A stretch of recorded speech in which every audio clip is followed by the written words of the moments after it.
We are looking at the junk food paper. This is for my Langdon Park Year 11 class, the homework. This is question 2, source 2. When we look at the question, the first thing that we need to know is what presentational features we'll be looking at. And you'll know for this question, you'll be looking at the headline and the picture.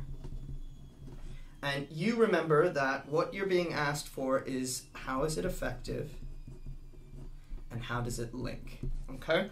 So let's start with the headline, a ticking time bomb. It's a quote, it's shocking, it implies something that's going to be take time to explode. It's a metaphor. Ticking time really gives that sense of the seconds on the clock moving. Colon. Well, what is a ticking time bomb? Well, ticking time bomb is the fact that teenage girls' junk food diet leaves them starved of vitamins. Right away, I think this word starved is ironic because they're eating a lot, but they're actually starved. It's the verb is powerful because even though you're eating, you're actually deprived. The word junk is commonly used for fast food, for food that has no vitamins. So that implies garbage. And it's shocking because it's teenage girls that seem to have this problem. And even though it seems that we're talking about wealthy, affluent kids, it looks like they're going to be starved. There's a ton of stuff to talk about that makes this effective. What's the purpose of this? I think it's trying to shock me, trying to get me to feel frightened, but it's also trying to inform me that there is a nutrition issue with teenage girls, okay?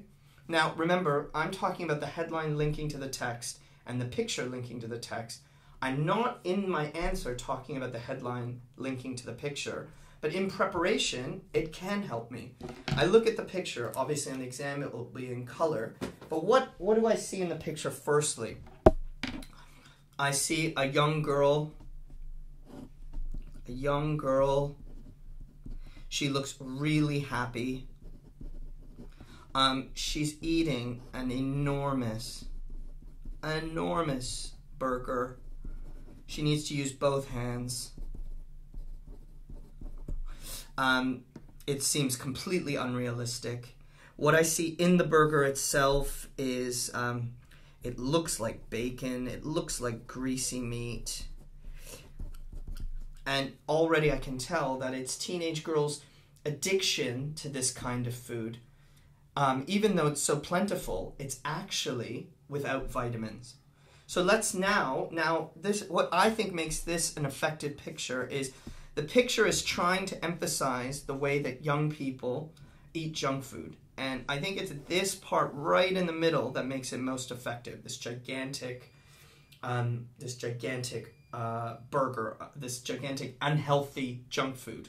Again, I don't want to link the headline with the picture, but when I'm preparing for this question, I can. So let me read through the question. A typical teenager probably thinks nothing of a diet packed with pizza, sweets, and sugary drinks. That's junk food, for sure. That's teenage girls, yeah. But by the age, what they eat is already taking a severe toll on their health, research shows. Millions of teenagers are dangerously low in key vitamins and minerals, experts have warned, with girls faring worse. An appetite for junk food is feeding a ticking time bomb of disease and ill health, researchers have concluded. So here I'm saying, I guess, the girls are the ones that they're focusing on. That connects with the picture. Severe toll on health, I would say, links with the headline, the ticking time bomb in particular. I don't want to just use that quote because that's just going to be repetition. I don't know what I could say about it. Let's keep going. They found teenagers of both sexes were among the biggest guzzlers of salt, alcohol, and sugar-laden soft drinks. Both sexes, but this article is talking about girls, so that's not probably the best quote we can use.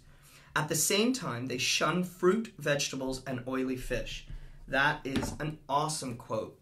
Almost half of teenage girls are dangerously low in iron, magnesium, and selenium. Here, we see that links perfectly with how kids are avoiding those basic, those more healthy foods, and that image is supposed to reinforce that idea. Continuing with the article, we see researchers, I'm just going to refocus. Researchers believe teenagers' diets are particularly bad because they are starting to feed themselves for the first time, often skip meals, and many are starting to experiment with cigarettes, which cut appetites. I think this reconnects with something in the headline. Sorry, I'm going to have to keep doing that because the headline's so important. The fact that they're feeding themselves and cutting appetite really connects with starving, the starving in the headline. And I'm definitely going to use that one. In addition, many girls will be on spurious diets which advise cutting out certain foods to keep them slim or their skin glowing. So Carrie Ruxton, an independent nutritionist, and Emmy Derbyshire, a nutritionist at Manchester, crunched together the results of 38 studies into diets and their consequences for health. They conclude in the Journal of Complete Nutrition, the diet quality of teenagers and young adults is fundamentally important. During this life phase, dietary requirements may be high due to rapid physical and mental development. Unfortunately, this is often hampered by social factors, body image concerns, and the fact that many young people live for the minute, being unaware of how current diets can affect later health. All of this, I would say, somewhere in there, I want to connect to the idea of vitamins. So I think I have my starving and my vitamins. I have my two links to the headline. Now I'm worried because I have this one image, I have that one quote that connects with the image. Is there another one that connects with the image? Well, actually we have two. Girls fare worse. That's why we have this image here. And here we have the oily fish. So we've read the article. Hopefully, we've been able to identify the two presentational features that are being focused on, described them, and found the main things that we think make them effective, found two links to the text for the headline, two links for the text with the picture. And now we're going to move on to writing our answer.